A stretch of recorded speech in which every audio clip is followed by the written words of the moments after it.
Why did no one step in when he shoved her the first time? Why did the entire mess hall freeze instead of helping her? Those were the questions that would haunt many of them later. But in that moment, all they saw was a small, exhausted Marine officer trying to blend into a corner table, hoping the day would pass quietly. That hope shattered the moment the corporal slammed his tray into her back. The metal crash cut through conversations like a blade. Food scattered, forks dropped midair, boots scraped across the tile as heads turned toward the sound. And there she stood, Captain Mara Vale, still as a statue, her hands slightly trembling not from fear, but from something older, deeper, and infinitely more dangerous. She didn't say a word. The corporal loomed over her, breathing heavy, jaw clenched as if anger alone could make him bigger. "Move B*TCH, he spat, loud enough that two senior NCOs stopped chewing, their forks hovering in the air. Mara didn't move, didn't look at him. She only straightened her posture, a quiet, deliberate motion. The kind of motion trained people used, not hot-headed, not reactive, controlled, calculated. The kind of motion that suggested she was measuring angles, distances, exits. But no one in that room understood that. Not yet. What they saw was a small woman refusing to give way to a man twice her size. What they didn't see was the memory flashing through her mind.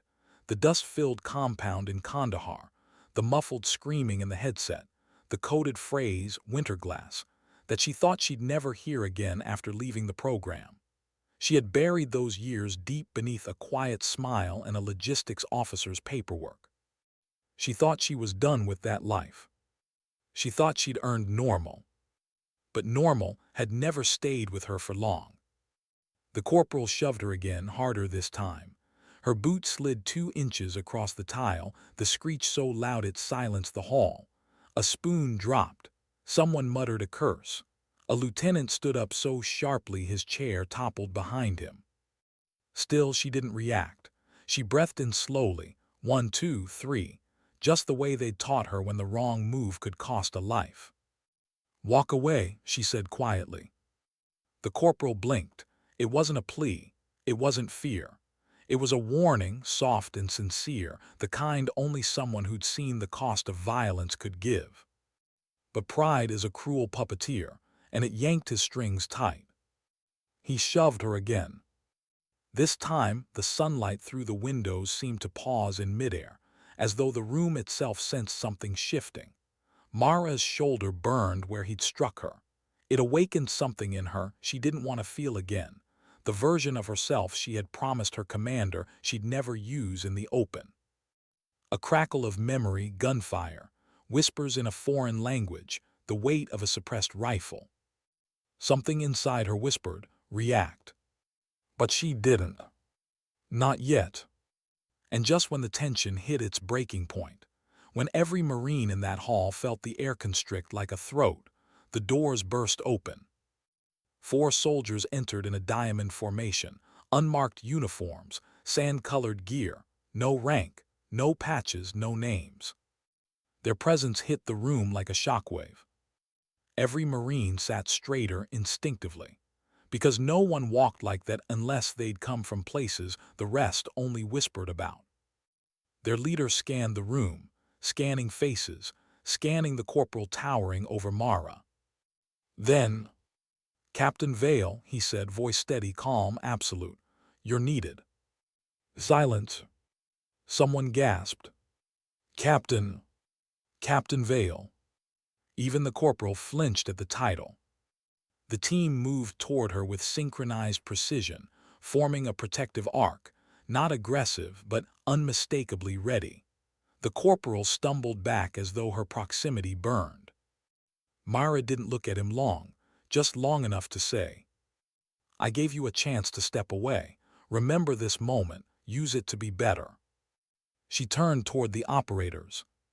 But something inside her whispered, "They found me too soon." Why were they here for her? Why now after years of silence?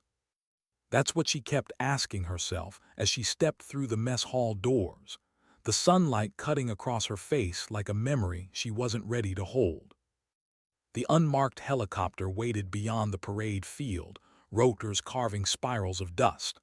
Operators moved around it with quiet efficiency, their motions almost ritualistic. She'd seen these men before, not these exact faces, but this exact presence. Men forged by missions no one recorded. Men who didn't salute because saluting required official acknowledgement, and nothing about them was official. Mara's pulse hammered with a rhythm she hadn't felt in years, anticipation mixed with dread.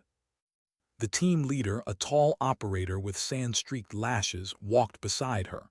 "Ma'am," he said without looking at her, "we apologize for the public retrieval. Circumstances forced our hand." "What circumstances?" she asked. He didn't answer, not immediately. Instead, he gestured toward the helicopter and said, "Extraction bird is waiting. Wheels up in 90 seconds." That word, extraction, hit her harder than any shove in the mess hall. Extraction meant danger. Extraction meant emergency protocols. Extraction meant her past wasn't done with her. Inside the cabin, the moment the doors shut, the operator handed her a sealed tablet. No network, no signal, offline encryption, the kind of device only one program used.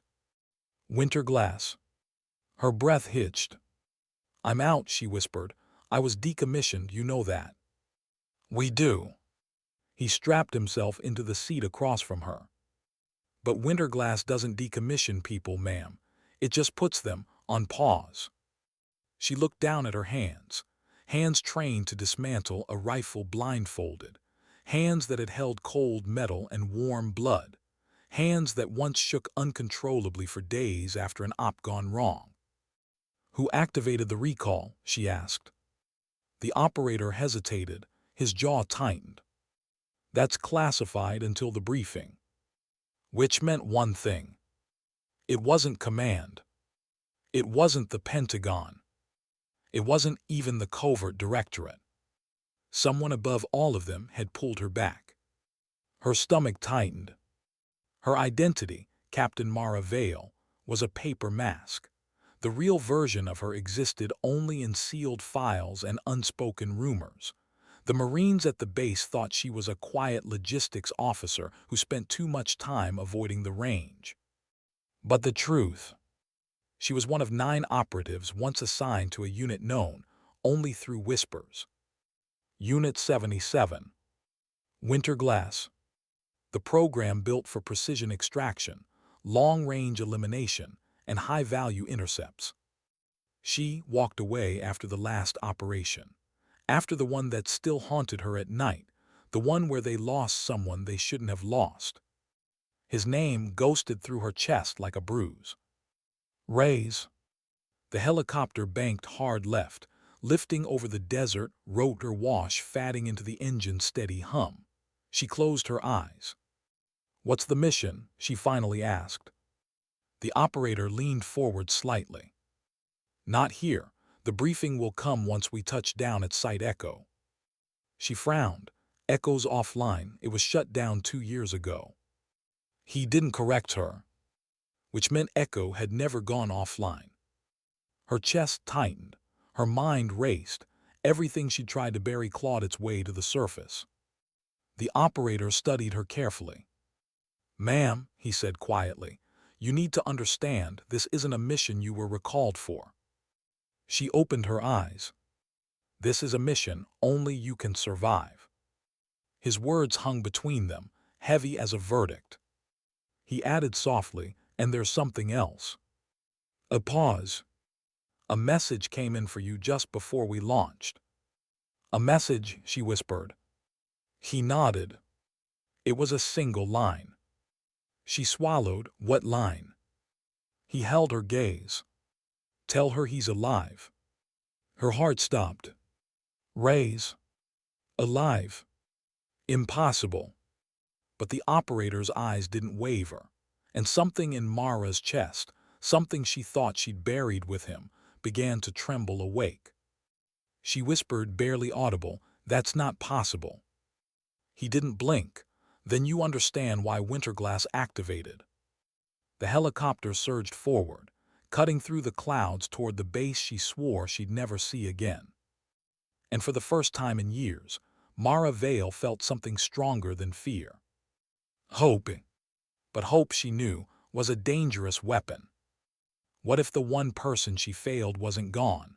What if the truth was even darker? Those thoughts pulsed through her skull as the helicopter descended toward Site Echo, a facility hidden beneath a mountain, layered with enough classified clearances to make generals turn away. The landing pad lit up with soft blue perimeter lights as they touched down. The team moved with efficiency, guiding her into the subterranean corridor. Cold steel, hard echoes, the smell of recycled air. It felt like stepping back into a life she had promised to leave behind. The doors slid open into a briefing chamber, dark except for a single table illuminated from above. And waiting at the table was a woman Mara knew. Director Ashwin. Gray-haired, sharp-eyed, unshakable. The kind of woman who never raised her voice because she didn't need to. Mara, Ashwin said, not smiling, not frowning, just studying. You look tired. I was out, Mara replied. You know that. Yes, Ashwin said, and you stayed out longer than any of us expected.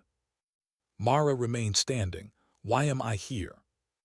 Ashwin slid a file across the table, thick, cold, printed on the kind of paper usually burned after reading. 3 nights ago, Ashwin said, we intercepted a signal. Classified spectrums illuminated the screen behind her, waveforms, timestamps, encrypted call signs. It was low frequency, almost impossible to detect, but we caught it. Mara frowned. A signal from who? Not who, Ashwin said softly. From where? The screen shifted to a grainy photograph. Snow, shadows, a mountain ridge. Mara's breath caught. The Khyber Pass Range. The same region where Reyes was lost. No killed. Her hands tightened into fists. Ashwin continued. The message contained 6 characters. A line appeared on the screen. 7R12X. Mara staggered. That was Reyes' field code. No, she whispered. No, he died, we saw. You saw what they wanted you to see, Ashwin said. A cold rush shot through her spine. They, Mara echoed. Ashwin nodded. We believe a rogue cell may have captured him alive. Mara's stomach twisted violently. She forced herself to breathe. You told us the blast was fatal, Mara said, voice cracking despite her attempts to hold steady. We told you the blast was unrecoverable, Ashwin corrected gently. Not fatal. Mara's jaw clenched. She couldn't tell if she wanted to scream or collapse. Why wasn't I told? She demanded. Because, Ashwin said, stepping closer, you were the reason they wanted him. The room went silent. What? Mara whispered. Ashwin folded her arms. You were the asset they could never catch. He was your anchor, your weakness. They realized they couldn't break you, but they could break him. A tremor ran through Mara's spine. The director's voice softened. There is more. The screen shifted again, to a distorted still frame of a figure tied to a chair. Thick shadows, a bowed head, shoulders broader than most men, a faint scar visible beneath dirty hair. The one Mara knew intimately. Her knees nearly gave out. Reyes. Alive. Barely. Breathing. Her chest tightened so sharply she gasped. Tears welled but didn't fall. The director lowered her voice. Mara, he's calling for you. A single tear finally escaped. She shook her head. No, she whispered. Not again, I can't lose him twice.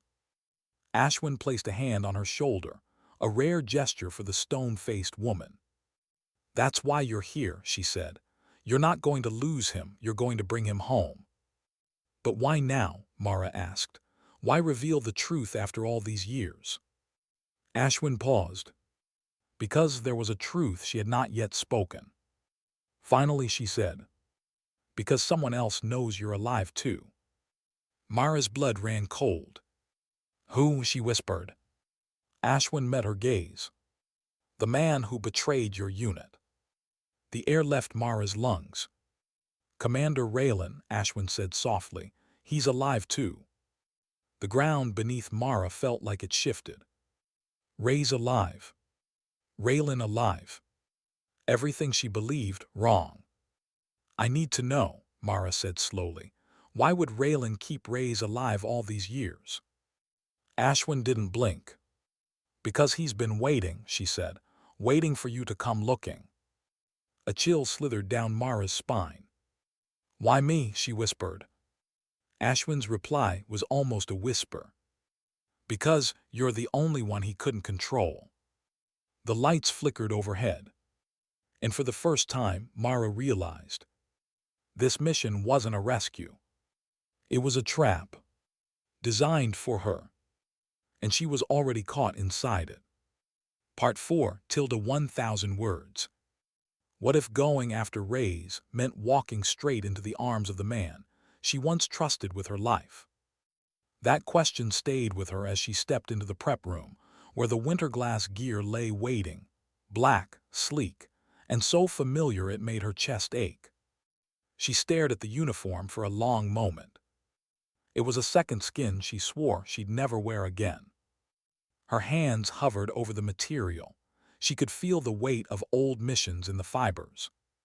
Old ghosts. Old versions of herself. A young tech approached, barely 20, eyes bright with admiration and fear. Ma'am, he said quietly, you don't have to do this. Mara looked at him, really looked. He couldn't possibly know what he was saying. No, she said softly, I do. Because if there was a chance, any chance, that Rays was alive, she would walk through fire to bring him home. She began suiting up. The motions were muscle memory, smooth, practiced, efficient. The room fell quiet. Operators watched with respect bordering on reverence. Mara Vale had always been more myth than human to those who knew the rumors. But she wished they knew the truth. She wasn't a myth. She wasn't a legend. She was tired. And terrified. But fear, she'd learned, was something you didn't fight. You carried it. The team leader approached. We move in 60 minutes, he said. Insertion point is 14 clicks from the ridge where the signal originated. Terrain, Mara asked. Frozen shale, thin air, limited visibility. Extraction. He hesitated. Not guaranteed. Mara didn't flinch. It never is. He nodded. We'll brief you on the route, but... I know the route, she said quietly. I've walked it before. He blinked. Of course she had. With Rays. The memory surged, snow crunching under boots, Rays laughing softly at some joke she couldn't now remember, breath fogging the air. His voice deep and warm. One day, Vale, we're gonna hike somewhere that isn't trying to kill us. She had smiled at him then. Now the memory burned. She inhaled sharply, composed herself. The team leader opened a hardened case. Inside lay her old weapon. Long-range modified matte black. Her initials etched near the trigger. She froze. You kept it, she whispered. We don't throw away masterpieces, he replied. She lifted the weapon, feeling the cold metal settle against her palm like it never left. But something in her chest twisted sharply with pain. Because the last time she held this weapon, Rays had been at her side. She swallowed. You said Raylan is alive, she murmured. Yes. And he's the one holding Rays. Yes. Mara tightened her grip. Why, she whispered, why keep him alive all these years? No one answered. Because the real answer was too dark. Too obvious. Raylan wanted leverage. And Mara Vale, silent, brilliant, deadly, was the only leverage worth keeping. Her heart pounded. What if Rays is part of a setup, she asked. The team leader shook his head. His condition is too severe. The evidence is real. The pain is real. Mara shut her eyes. She saw Reyes in that chair. Bruised. Broken. Still alive. A small voice inside her whispered, "What if you're too late?" She opened her eyes. "No," she whispered out loud. "I'm not losing him again. Not after all these years. Not after all that grief. Not after surviving the guilt of leaving him behind." She strapped on her gear. The team leader nodded at her. "Winterglass is ready, ma'am." Mara exhaled slowly.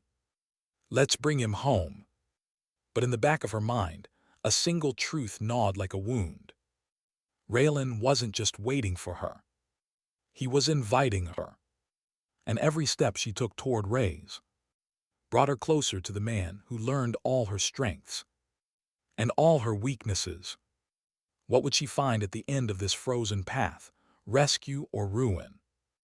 The helicopter insertion was brutal, wind battering the cabin, snow pelting the fuselage like shards of glass. The moment the skids touched rock, the team moved fast, disembarking into the thin, breath-stealing air. Mara hit the ground running. The mountain ridge loomed against the night sky, jagged and merciless. Every step forward stirred ghosts she had buried long ago. The team formed a staggered formation behind her, but even they knew. This wasn't their mission. It was hers. The path wound upward, icy and narrow. Frost clung to her eyelashes. Her breath formed small clouds. Her heartbeat synced with the crunch of snow beneath her boots. With every step, memories clawed back, Reyes laughing beside her, Reyes steadying her when she slipped on this very terrain, Reyes whispering, "You're not alone out here." But now she was. Hours passed, the storm worsened, visibility shrank. They pushed on, guided only by the faint ping of the intercepted signal. The signal that shouldn't exist. At 02:14 hours they reached the last known coordinates. A jagged cave mouth gaped in the cliffside, black and silent. "Thermals?" Mara asked. "None," the tech whispered, which meant the cave was either empty or shielded. Mara stepped forward. The others followed. Inside, the darkness swallowed them whole. Her flashlight cut across stone walls, frost, old scarring from blast residue, debris scattered like abandoned bones. But something about the space felt wrong, like the walls were listening. "Ma'am," one operator whispered, "this place it's staged." She felt it too. A presence. A cold intelligence. Like walking into a chessboard where she was already in check. She moved deeper. Her light landed on something half buried in snow. Fabric. Not just fabric. Winterglass uniform fabric. Her chest seized. She knelt, fingers trembling as she brushed away the frost. It was a sleeve. A torn one. A patch removed by force. Her hands shook. "Reyes," she whispered. But instead of reassurance, cold dread filled her veins. Because she knew Reyes. He'd never leave a trace unless someone forced him to. Which meant one thing. He was alive. And he was suffering. She rose, scanning the cavern. "Where's the next signal ping?" 40 meters north, the tech breathed. They moved slow, precise. The cave opened into a narrow chamber. Then, her flashlight hit something in the distance. A chair. Metal. Bolted into rock. Her throat closed. "No," she whispered. The team fanned out, weapons raised. Mara approached slowly, afraid to breathe. The chair was empty. Cold. Dust-coated. But on its arm, carved into the steel, a line of letters. Initials. RV. Her heart shattered. Reyes Vale. He had carved his name. Carved it deep. carved it with desperation, carved it to tell her, "I am alive, I was here, I waited for you." Tears blurred her vision. Her hand touched the carved letters. Then, a soft beep echoed from the text tracker. Mara stiffened. "What is that?" she whispered. The text swallowed hard. "New signal close." "How close?" He stared at his screen, horror dawning. Inside the cave. The ground vibrated. The team spun, weapons raised. A voice echoed through the chamber, deep, familiar, laced with venom and amusement. "Mara Vale." Her blood froze. She turned toward the darkness. A figure stepped into the faint glow of her flashlight. Commander Raylan. Alive. Smiling. "Welcome back," he said. "You came just like I knew you would." Her heart pounded. Her fingers tightened on her weapon. Rage flooded her veins. "Where is he?" Mara whispered. Raylan stepped closer, eyes glinting. "Rays," he said softly. "Oh, Mara, he's exactly where he needs to be." Her vision shook. "Where?" she demanded. Raylan smiled. "Waiting for you." Then the mountain shook with an explosion, and the cave collapsed around them. What mattered more, survival or truth, rescue or revenge? The explosion tore the chamber apart. Mara hit the ground hard, rocks raining like hail, dust choked the air. Her ears rang, pain lanced down her spine. Darkness swallowed everything, sound, light, breath. "Mara!" someone shouted, voice distant and panicked. She pushed to her knees, coughing, ears bleeding. Shapes moved through the dust, operators scrambling, shouting, dragging equipment back into formation. But Raylan was gone, vanished into the chaos he had engineered. Her head spun. She climbed to her feet, lungs burning, vision blurring.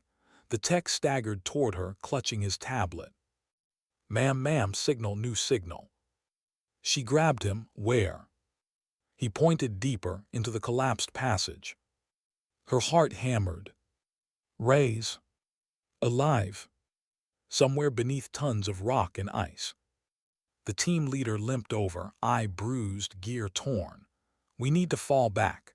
There's instability in the ridge. This whole section could go." "I'm not leaving," Mara whispered.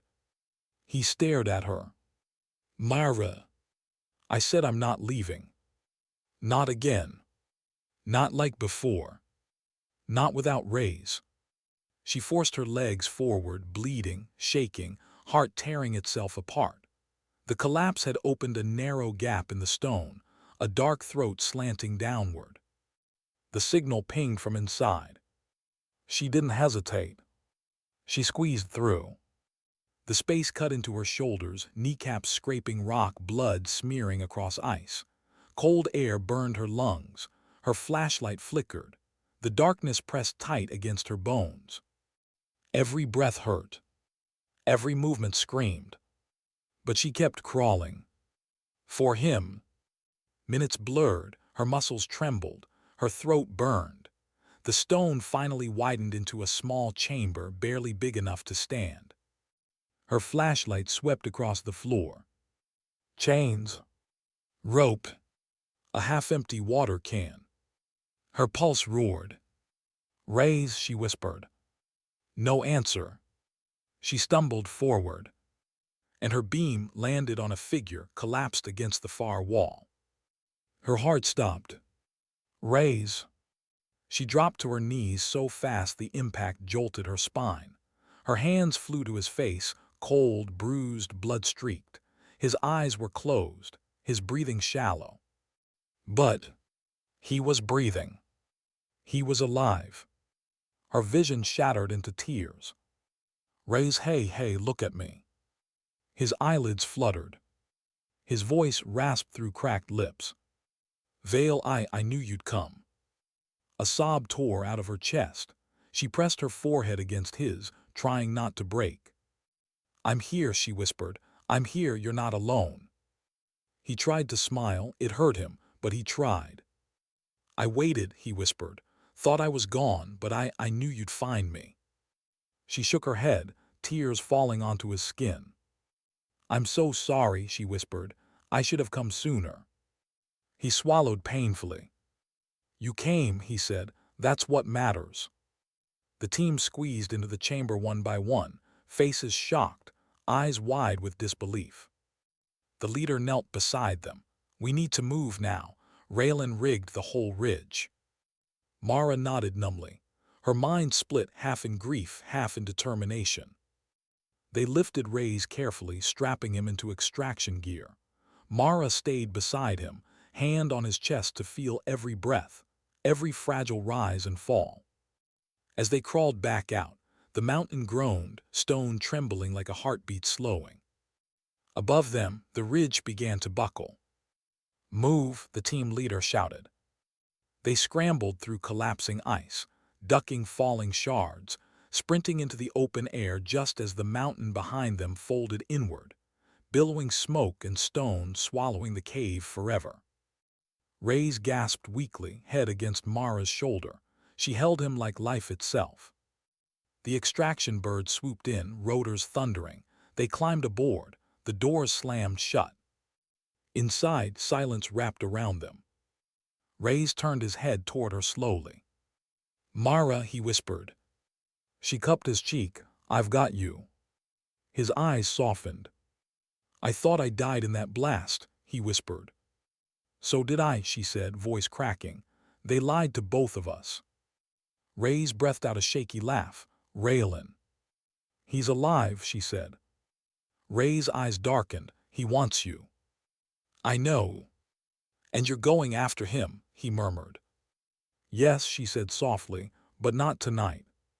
She brushed her thumb along his cheek. Tonight I'm taking you home. His eyes fluttered shut, safe for the first time in years. She leaned her forehead against his and exhaled a long, trembling breath. Outside the window, dawn broke over the mountains, soft, golden light brushing the snow like a promise. A promise that the fight wasn't over. A promise that healing was possible. A promise that strength didn't need to scream to be real. And the narrator's voice would end the video with quiet truth. Sometimes dignity doesn't speak, it simply acts.